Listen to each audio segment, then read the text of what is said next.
Hi friends, ഇന്ന് ഉച്ചയ്ക്ക് എന്താക്കും എന്നിങ്ങനെ ഡൗട്ടടിച്ച് നിൽക്കുമ്പോൾ നമ്മളെ പപ്പായ മരം നിറയെ പപ്പായ ഇങ്ങനെ പൂത്ത് വെക്കുന്നത് കണ്ടെന്ന്. പിന്നെ 2 പപ്പായ പറിച്ച് പപ്പായ കറിയാക്കാന്ന് വെച്ച് അങ്ങനെ ഞാൻ പപ്പായും പരിപ്പ് ഉച്ചക്കാക്കാന്ന് വെച്ചു. പിന്നെ അങ്ങനെ നമ്മുടെ വീട്ടിലുണ്ടായ വഴുതനങ്ങ തന്നെയാണ്, അതിനെക്കൊണ്ട് കുറച്ച് തോരനാക്കി അങ്ങനെ പപ്പായ കറി റെഡിയായി.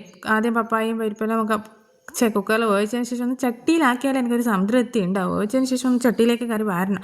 പിന്നെ നമ്മൾ പരിപ്പ് കറിയിൽ പരിപ്പും പപ്പായയിലും വെളുത്തുള്ളി കടുവറുത്തിട്ട് വെളുത്തുള്ളി ചാലിച്ചാലൊരു ടേസ്റ്റ് ഒന്നും പറയാനില്ല മക്കളെ, അടിപൊളിയാണ്. വെളുത്തുള്ളി ചാലിച്ചിട്ടുള്ള നമ്മളെ പപ്പായ കറി നമ്മളൊന്ന് ട്രൈ ചെയ്ത് നോക്കുക. പിന്നെ മുട്ട പുളിസായി പപ്പായയും പരിപ്പും അച്ചാറും വഴുതനങ്ങ തോരനും അങ്ങനെ ഒരു പിടി അങ്ങ് ഒടിച്ച്. മീൻ കിട്ടിയിട്ടില്ല, അതിൻ്റെ ഒരു വിഷമം ഉണ്ടായിരുന്നു.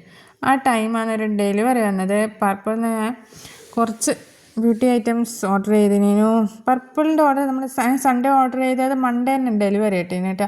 നല്ല ഫാസ്റ്റാണ്. നേരെ പക്ഷേ നമ്മൾ ഫ്ലിപ്കാർട്ടിലൊക്കെ മീഷോൻ്റെ പറയുന്നുണ്ട് എത്രത്തോളം ലേറ്റ് ആക്കാൻ കഴിയും അത്രത്തോളം ലേറ്റ് ആക്കിയിട്ട് അവർ കൊണ്ടു തരും. അങ്ങനെ പർപ്പിളിനെ ഓർഡർ ചെയ്തത് പിന്നെ നമ്മളെ സമ്മർ സീസണല്ല, അതുകൊണ്ട് ഒരു സൺസ്ക്രീൻ ഡെർമഡോക്കിൻ്റെ സൺസ്ക്രീൻ പർപ്പിൾ കളറാണ് കേട്ടോ. ഡെർമഡോക്കിൻ്റെ സൺസ്ക്രീനിൻ്റെ ക്രീം വരുന്നത്. പിന്നെ നമ്മളെ ലാക്മീൻ്റെ ഒരു ഐക്കോണിക്. ഓക്കെ.